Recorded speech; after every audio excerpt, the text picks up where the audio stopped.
행안위 이슈 좀 바로 여쭤보도록 할게요. 최근 들어서 가장 큰 사건이 바로 경찰판 수사 외압 사건이라고 할 수 있는 세관 마약 수사 외압 의혹 사건인데요. 지난번에 조지호 경찰청장 인사청문회 현장에 증인으로 출석했던 백혜룡 경정이 폭로하면서 이 사실이 처음 알려지게 된 것 같습니다. 그전까지는 사실 이런 일이 있었는지도 몰랐는데요. 이분이 어떻게 해서 행안위 출석하시게 된 건가요?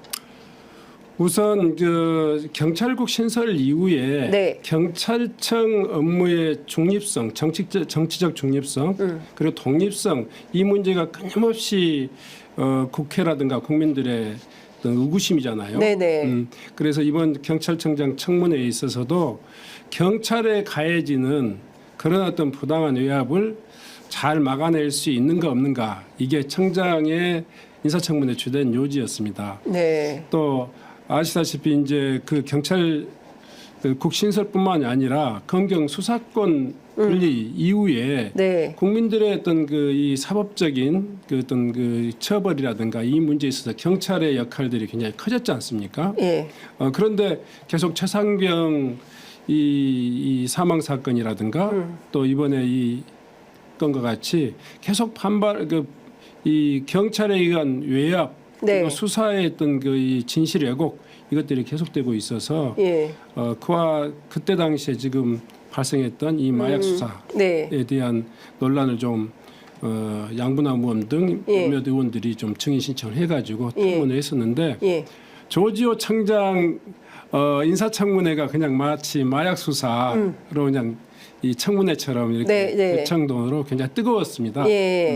잘 아시다시피 마약은 이 정부가 마약과의 전쟁을 선포하듯이 어떤 정부보다도 이 마약의 이 근절을 위해서 노력해온 정부고 또 내세운 정부인데 그 마약의 원천적인 이 발생지는 외국이지 않습니까? 해외에서 발생해서 국내로 들어오는 이걸 차단하지 않으면 안 되는 아주 중요한 정권의 어떤 가장 치안 행정에 있어서 중요한 과제인데도 불구하고 이게 보이지 않는 정부의 어떤 마약과의 전쟁이라고 하는 정부 방침에도 불구하고 그 진실을 밝히고 또 마약의 어떤 근절을 위해서 노력했던 현장의 이 경찰 수사관이 부당한 외압에 의해서 그 마약 수사가 중단되었고 또 한 걸음 더 나아가서 그것을 계속 주장하거나 그런 마약 수사의 어떤 이 방침을 실천하려고 했던 현장 수사관이 오히려 인사 조치되고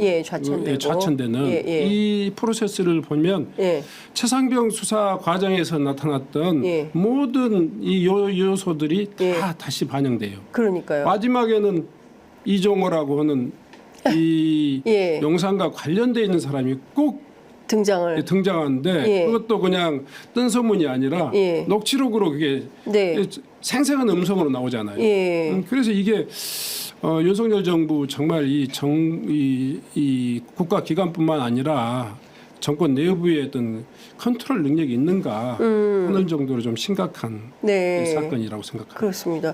그러니까 조금 이제 저희 프로그램에 애청하시는 분들은 대략의 이 사건 내용들을 다 알고 계실 테니까 부연하지는 않겠습니다만 핵심적으로 의심이 되는 대목은 이런 겁니다. 앞서 말씀 주신 대로 윤석열 정부는 2022년 이태원 참사가 터지기 그 무렵에 한동훈 법무부 장관이 가장 강력하게 국회 법사위에 출석해서 주장했던 게 이제 마약과의 전쟁이고 마약 사범들에 대해서는 엄단하겠다는 거였고 그래서 이 수사를 열심히 했던 영등포 경찰서 형사과장인 백혜룡 경정이 수사를 했는데 용산으로부터 전화가 실제로 왔다는 건가요? 아니면 이제 세 차례 전화를 받은 건데 직접 해당 용산 경찰서 영등포 서장 그다음에 서울청의 이 마약 수사 관련된 간부 그리고 이제 조병노 경무관 요 세 명이 해당이 되는 거잖아요. 그러니까 이 세 사람이 왜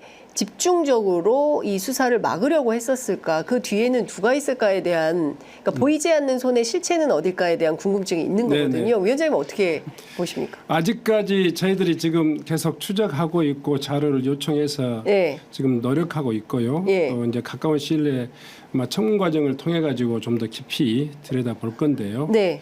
우선은 관세청이 관련돼 있는 이 마약 그 유통 과정에서 관세청의 책임, 이 통관 과정에서의 문제점들을 들여다보려고 했던 예. 수사가 일단은 멈춘 거죠. 배제됐거든요. 예, 예. 이게 요 문제의 원인이 뭐였던 건가? 예. 이것 하나하고 예. 두 번째로는 이것을 무마하려고 했던 이 힘이 한 사람의 어떤 그 입법 로비라든가 어떤 인사 로비라든가 이런 게 아니라 다양한 이 곳에서 지금 이 작동됐거든요. 예. 서울청 그리고 경찰청 또 영등포서 예. 그리고 또 이 조병로라고 하는 전혀 상관없는 그렇습니다. 관계자가 이 동시에 이 마약 수사에 대해서 특히 관세청이 관련돼 있는 부분에 대해서 네네.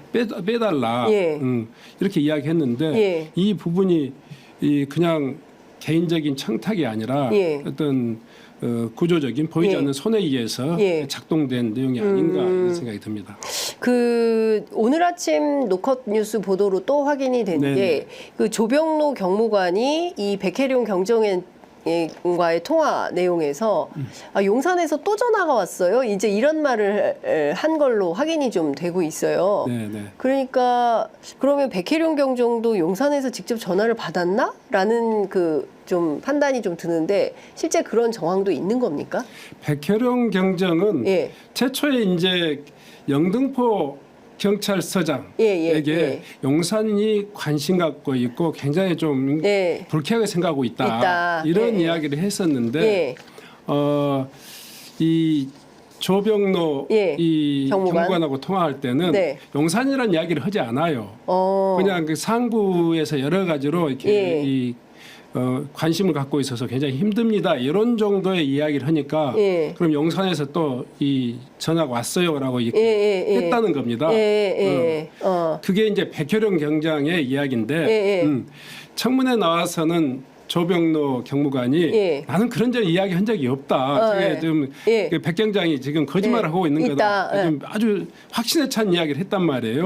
그런데 오늘 노컷뉴스에 보니까 녹음 파일이 있는 거예요. 그렇죠. 이 백혜령 청장의 이야기 아니라 소위 말해 조경로 이 경무관이 그렇죠.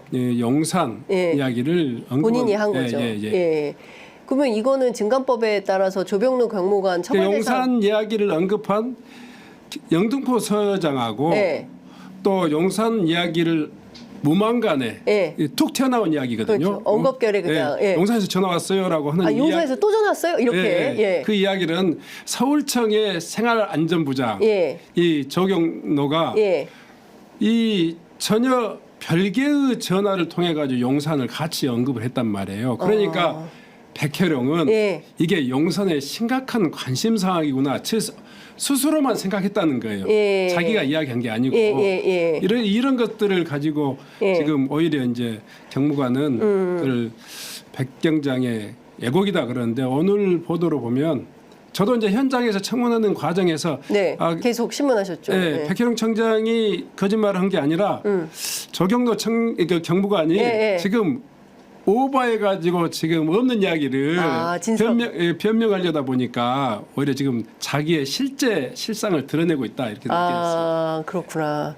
그러니까 이제 사실은 인천 과정에서 거짓말을 한 것은 조병로 경무관이고 백혜룡 경정의 녹음 파일을 통해서 실제로 조병로라는 사람이 용산이라는 언급을 한 것을 사실로 확인이 된 거네요. 청문 과정에서 이렇게 행간을 딱 들여다보면 백경장은 그 수사과장은 형사과장 영등포서 형사과장은 굉장히 진실을 이야기하고 있고 조경로 이 경무관은 계속적으로 그 문제에 대해서 그 방증 자료 이런 것들을 들이대면서 탄핵하려고 하는 그런 것들이 아주 여실하게 느껴졌습니다.